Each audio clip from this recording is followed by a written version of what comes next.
The new Star Trek Starfleet Academy series on Paramount has, let's just say, ignited a surprisingly intense split among fans and critics. It's not just another Trek show launch. It's not. It's actually become a flashpoint for debates about what Star Trek should be or look like in 2026. Now, the series just premiered in mid-January of this year, and the discourse around it, let's just say it's heated.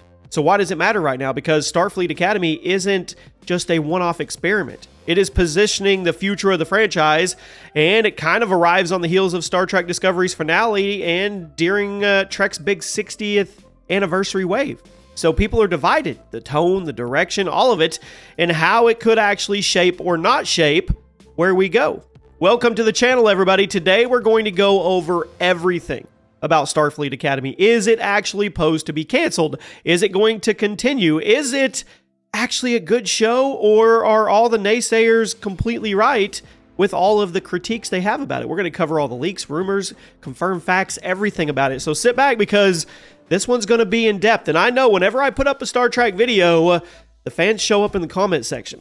So I want you guys to be there. I read every single comment, and I want your opinions on this. And I'm going to give you mine as well. So what are we dealing with here? What are we dealing with Starfleet Academy? Brand new series. It is set in the Trek universe, officially announced on March 30th of 2023. The executive producers Alex Kurtzman, the franchise's current head honcho, and the show has been cooking in development for years. Kurtzman has floated a younger Starfleet Academy concept as far back as 2018, and it was finally greenlit once one of the prior tech series wrapped up. So we fast forward to now. Starfleet Academy premiered on January 15th with the initial drop of 2 episodes on Paramount, making it the first new live-action Trek series in 4 years.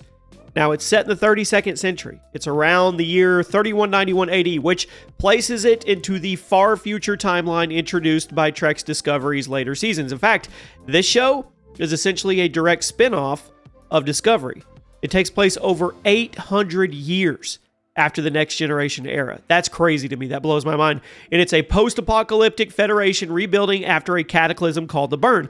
Now, the premise is that Starfleet Academy, the storied training school for Starfleet officers, was closed for 100 years because of the Burn. It's now been reopened to train a new generation of cadets now that the Federation, I guess you could say, is on the mend. So who's behind the show? Well, I told you. Alex Kurtzman. I mean, you've got writers, you've got co-creators, you've got all these people, and a lot of them are known for, well, actually, there's one that's known for the youth adult genre, and that's a tone that they were aiming for here, obviously. I'm not even going to go into who's behind it, okay? We'll just say this. It's a mix of veterans and new people. So what I want to talk about is the fact that Academy isn't cut from Trek's legacy. It's actively bringing in familiar faces and lore, of course. You've got Admiral Charles Vance, who oversaw Starfleet Discovery, appears as the high-ranking mentor. You've got Tilly, right? Mary Wiseman's character from Discovery, the instructor at the Academy. I mean, you have the setup from her leaving Discovery to teach cadets. And the biggest one for longtime Trekkies is probably Robert Picardo, returns as the Doctor. Yeah, the holographic Doctor from Star Trek Voyager, who is now 900 years old. The hologram who's still teaching science to students. They explain that he's been continuously active since the 24th century. So he remembers basically 36 generations of students, which, okay, all right. And the show even has the comedian Tig Notaro back as the deadpan engineer Jet Reno from Discovery. And then you have Stephen Colbert leading his voice as the Academy's AI digital dean. You have the daily announcements, all that stuff. So there was a lot of expectations riding on this, right? So why is everybody pissed off? Not everybody. Let me back that up. Why is the Trek universe divided? Why are fans split? Well, the short answer is the tone and the style. Starfleet Academy doesn't feel like classic Trek on the surface at all. And for a lot of longtime fans, including myself, that kind of feels sacrilegious in a way, while others find it refreshing. So, I mean, that's the best way to say it is a teen drama tone here. The show leans into a young adult, almost CW-style vibe. Think Dawson's Creek, if you can go that far back, or the OC, but in space. And one person said that Starfleet Academy plays out like Hogwarts in space, and they did not mean that as a compliment. Now, in this analogy, Holly Hunter's character comes off like an eccentric Dumbledore running a school of magical kids, except the magic here is sci-fi, or sci-fi tech. You have that whimsical campus drama energy. It's a far cry from the strictly professional starship bridge settings of Kirk, Picard, Cisco, all of them. I mean, fans are not on board with Starfleet being portrayed like a college campus full of pranks and youthful angst, I guess. For example, in the first few episodes, cadets get into fistfights. They curse in front of senior officers. They even start a prank war between the dorm rival groups. And if that would have happened with like Captain Picard, just imagine, right? In one episode, Chancellor herself joins the prank contest, which it's just kind of crazy. I mean, I don't know. It goes off the rails. And the complaint is that Starfleet Academy turned Starfleet into a clown show for laughs, implying that the creators think old Trek is basically stuffy, naive, and dumb. So for purists who, I guess, revere the noble Trek points, this feels like a straight-up betrayal. Now, we have to talk about it. Woke Trek. Those are the criticisms. I mean, the tonal shift, there is a loud subset of fans and culture war pundits going on here, slamming the show as too woke or politically driven. This is a critique that has dodged Discovery. It dodged Picard as well under Kurtzman's era, but it has now resurfaced strongly. And what do they mean by woke in this context? So for one, the cast and characters are notably diverse.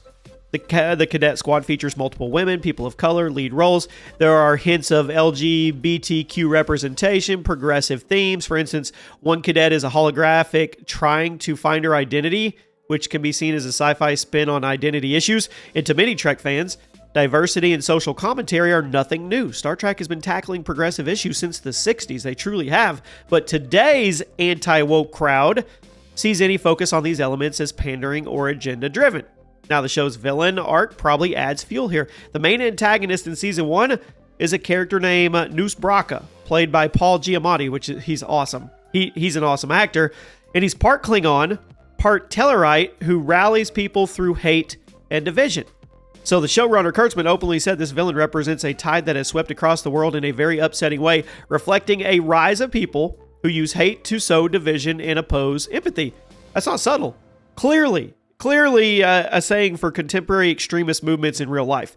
I mean, if you're inclined to roll your eyes at social commentary in Trek, this kind of on-the-nose messaging could rub you the wrong way. And indeed, there have been detractors who have responded with outright hostility. You've got nasty comments about propaganda, attacks on the actors' appearances, all kinds of stuff. There's some, not even stuff I'm going to go over in here, to be honest with you. I mean, it's definitely divided. Then you have the lore and canon changes. These are the ones that really, truly bother me. Beyond the tone and politics and all that stuff, there are creative decisions that have kind of messed with the fandom. One is the portrayal of Klingons. Every time Star Trek updates the Klingon look or culture, it tends to cause a stir. We saw this with Discovery's radical Klingon redesign, right? In Starfleet Academy, Klingons are present in the 32nd century. You have Cadet Jaden, and he is Klingon, for example. And there are some very stylistic changes that set people off. Small example, an official promo image showed a male Klingon cadet wearing a skirt as part of the uniform. Now, it's a minor wardrobe choice, right? But it became a huge talking point among the anti-woke crowd, complaining that even Klingons were being feminized or made to conform to human gender-neutral uniform standards. I know it sounds silly, but these kinds of complaints, they are echoing the frustration of a lot of people that Starfleet Academy might be playing too loose with the established lore or aesthetics, and they're making things too different from the Trek that most people know, and that's a problem for a lot of people. Then it's not a problem for other people. You also have the fact that now the Klingons, I mean, he is against all war, anything violence, and he is about love and finding peace everywhere, which is just complete 360 from what the Klingon culture we've been taught growing up in the Trek universe. So, the divide's real, right? It's quantifiable here. On Rotten Tomatoes, Starfleet Academy opened to an 89% certified fresh score from critics, but a 42% audience score. That's a huge difference. A week later, I believe it was something like 85% critics, 40% audience. After more reviews, the exact numbers may fluctuate, but the split is clear. And the pattern is critics largely enjoy it, audience scores are tanking. And it suggests there could be review bombing here. I mean, many think that a segment of upset fans mobilized to slam the show with 1-star user ratings out of spite. And that's also what happened to Discovery and Picard in their early days. So that could be, but then again, if you're like me and you don't really care what Rotten Tomatoes thinks about anything, or human beings that I don't know that are critics or fans that their opinion does not matter to me. If I want to go watch a show, I'll watch it and I'll come up with my own determination of it. But for all the people that do follow it, I guess it's a big deal. And then there was also the backlash of the show's YouTube premiere. Paramount made the unusual move of posting the entire first episode for free on YouTube. They wanted to hook a wider audience. That backfired. After about a week, the Starfleet Academy episode only had about 218,000 views, and you may think that's a lot, but it's really not. It also had a very, very extreme negative like to dislike ratio, roughly 8,000 likes to 27,000 dislikes. Yes, dislikes are hidden by default, but there are extensions and API data that can reveal those counts. Comment sections flooded with thousands of negative remarks and Trek fans roasting the show. And then without warning, Paramount pulled down the YouTube video entirely. They set it to private with no announcement. And that, of course, prompted a whole new wave of discussion. Was the removal a planned limited time thing? Was it a panicked reaction to bad optics? I mean, watchers noted that normally it's a free premiere. It's meant to be temporary. The studio tells people available for 1 week only, but there was no messaging given here like that. It really looked like they yanked it because it had become a public liability. I mean, one site said showcasing audience disinterest and rejection for all to see. So by making the video private, Paramount literally erased tens of thousands of public downvotes and negative comments from view. Now, of course, that action itself became news. It fed the narrative that Starfleet Academy's launch was a complete flop. So many longtime Trekkies are approaching the show with arms crossed. They are. They find it too young adult, and at worst viewing it as a betrayal of Star Trek's spirit or sign of the franchise decay that we're into. So is there any positives? I've literally covered all the negative. I mean, yeah, I'm not going to ignore that a lot of people genuinely like or even love the show so far. In fact, if you only looked at critic reviews, you would think Starfleet Academy was a smash hit. As mentioned, it's hovering in the 84 to 89% approval range from critics on Rotten Tomatoes. A lot of reviewers praising it for being deeply sincere and bringing a fresh energy to Star Trek. So what are the positive things that they're saying about it? Well, they're saying they're trying something different while still respecting core Trek values. Not sure I agree with that one. One review called Starfleet Academy a perfect mesh of old meets new that delivers on all fronts for fans new and old. Definitely don't agree with that one. I mean, it sounds... No. I mean, the sentiment is that the series balances its teen drama elements with enough classic Trek DNA to remain recognizably Star Trek. I mean, the cadets use slang, they cuss, they have romantic shenanigans, but the show also engages with familiar Trek themes for exploring strange new worlds, even though they're training simulations and missions, whatever. Ethical dilemmas, Federation politics, all of that stuff. I don't see it like that. I really, really don't. But hey, everybody has their own opinion. Another positive one was character and heart. There are several critics, once again, people that get paid to give you an opinion that you're supposed to follow, have commented that Starfleet Academy is earnest and character-driven in a way that grows on you. The word sincere comes up a lot. The show isn't cynical in its outlook. It's actually quite hopeful and warm underneath all the snarkism. And I made up that snarkism. I don't know if that's a word, but if you've watched it, you know exactly what I'm talking about. And then, of course, we talked about the woke aspect. The alternative framing here. Fans who support the show often praise the progressiveness and the relevance. They point out that Star Trek has always been progressive, which it has. Gene Roddenberry broke ground with diversity and social allegory in the original series. He did. And every Trek since has tackled some type of contemporary issues, from the Next Generation morality to Deep Space Nine's political commentary. They did. So Starfleet Academy is simply continuing the tradition in 2026. And theirs is more of bigotry and inclusion. So I guess it all depends on what progressive you want and what progressive you don't. I don't know. But there are positives out there, so I wanted to make sure that we covered that. Now, my big questions are, is the story going to be deeper? Are we going to get to a point where they get out of the academy and they actually get into space and we get more Trek-like stuff? Or is it going to continue to be a teen drama for Season 2, Season 3, all of that stuff? We don't know yet. We really, really don't know. But what I do know is that the show is not doing well. We don't have hard data yet, but the Nielsen ratings for streaming are typically delayed by weeks. But from what I've seen, it's not even in the top 10 on Paramount, which that's not a good thing at all when it comes to actually renewing it, right? Is there going to be creative adjustments? Is their sentiment going to shift as it goes on? Maybe they get attached to the characters, maybe not. What's the bigger picture here? Well, we're in the early chapters, and the speculation or the rumor is that it will be canceled. So that's the big question. Is it in danger of being canceled? Well, I don't know. I don't think so. I mean, it already essentially guaranteed a second season. I think it's actually being shot right now. At least that was the last official word, even before season 1 aired. Paramount announced that Starfleet Academy was renewed for season 2. In fact, they've been filming season 1 and season 2 almost back to back from what I can gather. I mean, Deadline confirmed a season 2 pickup while season 1 was still in production. And it's one of the reviewers that mentioned with the second season already ordered, the show will have time to get its mix of tones right. So the rumor of an immediate term cancellation or anything like that, that's highly unlikely. I don't think if they're shooting season 2, they're not going to can it. They're not going to trash it. But do we get anything past season 3? I don't know.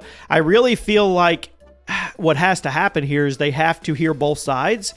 And hopefully they put that into season 2's filming of how they're doing it and try to kind of balance the shift here. Because if they don't, I really, really don't see how it doesn't just get rolled through the mud for season 2. And then after that, they're going to be so hard pressed, they would have to cancel it. So yeah, it's an experiment. It's a bold one. I mean, it is taking Star Trek in new places, right? I mean, both literally far future and figuratively genre-wise. I mean, the current reaction, I would say, is pretty split. A lot of people, some call it a dumpster fire. Others call it a refreshing look at the future of Starfleet. So I want to know what you guys think. I'll keep you covered. Looks like season 2 is happening for sure. I don't know anything about season 3 yet, and I told you I'd give you my opinion. I am a long-time Star Trek fan. I've watched all the originals. I grew up on The Next Generation and then through Deep Space Nine and then all the way forward. I am on the side. I don't care about representing everybody. Like I said, Roddenberry's been trying to represent and push boundaries since the beginning. I'm great with that. My problem is more of the whimsical YA tone here. The High School Musical type drama. It just takes away from the gritty, visceral Trek universe that I'm used to. Like, I want there to be stakes here. And I know they have stakes, but when every other word is a cut up or a snarky remark, or they're cussing they're cussing to cuss, or they're fist fighting or prank warring, all that, it comes a point where you just don't take it that serious. And that's kind of where I'm at. So we'll see. I'm going to keep watching, and we'll see what season 2 brings. Maybe they'll balance it out and kind of right the ship a little, or maybe they won't. Maybe they'll go all in on what they're doing, and that'll be that. Let me know what you guys think. I'll see you soon.